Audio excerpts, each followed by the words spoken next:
Brings up a great topic, though. How many of you feel that your customers are getting bids from other glass companies? I mean, Oh how my gosh. often are you doing bids that you know that there's going to be other bids on it? 10% of Uh, your business, 50%? How All much? the time. at All the least a time? third.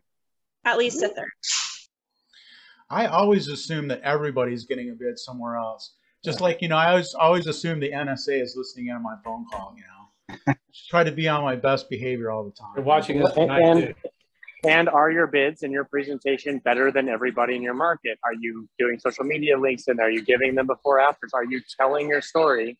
But just in case the spouse doesn't tell how great you are to the person who just sees the number at the bottom. So no matter what you're using, are you presenting your best foot forward 24 hours a day or not?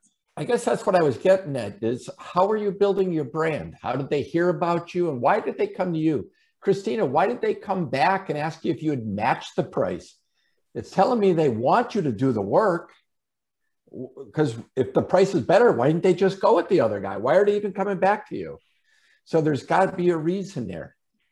Yeah, so our receptionist was phenomenal and provided such great customer service to them. And that's probably why. But after I heard from the other contractor and this, that, and the other, I just decided like I'm going to kind of nip this in the bud because I'm going to cut our losses at this point because he's not only going with competitors and everything, but he's going to haggle. And once we're there, he's going to nitpick. And it's going to be like, you could have the best installers and the perfect job, and they're still going to ask you to come back because they don't like the 1/8 inch gap between the door and the panel. And it's like, well, that's the standard. So, gosh, we had that today. I'm just so jaded by customers right now. We have such wonderful customers, but those aren't the ones that stick with you. And the ones that stick with you are the ones that are just like the most nitpicky or the meanest or whatever. So it's just been like a wild ride this week.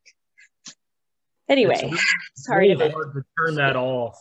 Early on when I was selling, it's really hard to turn that off, that concern over what am I not doing. But it's a battle. I had a conversation with somebody in my office today. They were going back into our digital log of conversations with customers, and they went down a rabbit hole they shouldn't have gone down for the last 4 to 5 months. And they're like, there's $100,000 worth of stuff in here we haven't sold. And I said, you can't do that in business. Now, you do have to be able to go back to your customers and touch base with them and keep a log of them. And you don't just give them a price and then disappear from them. You can't do that and be successful. But you cannot dwell yourself on what you're not doing outside of a certain window. You have to understand, a customer, their window of time in construction is longer than what your mind thinks when they're building a home or doing something like that or doing a remodel. But you cannot do that to yourself if you're running your business well and pricing, in market parameters. Because that's what I told this person. I said, you're going to drive yourself crazy. You have to look at what we are selling and are those numbers comparable to where we need to be, where we want to be, and where we are pushing to be, not so much what we didn't sell. Because what we missed doesn't correlate with what we're doing as long as the numbers that we're doing are where we want them to be. Now, if your numbers that you're doing are not where you want them to be and are low, then yeah, you've got to go back in and see why am I missing on those other ones? What's causing that?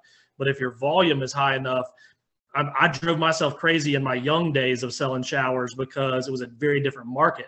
I felt like I had to sell every single shower no matter what. But now I have learned, and there's always something in the back of my head when I go to a job or I talk to a customer, or even if I'm texting with them, I can get that feel of this doesn't seem right, or they're asking like they know too much about what they're asking, being just a regular homeowner, and it ticks my brain to, okay, I've got to be on my toes on this one to know whether I'm getting my time wasted or if this is something worth my time. And that's something that's difficult with training new people who are new to doing showers or haven't been in glass work to understand vetting that customer on the front end. But yeah, it's something you cannot beat yourself up about. You have to do your due diligence. Don't get me wrong.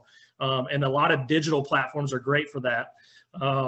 I'm sure Jim would agree. But you got to do your due diligence, but you can't beat yourself up about what you've missed. You just got to pay attention to what you are doing. So.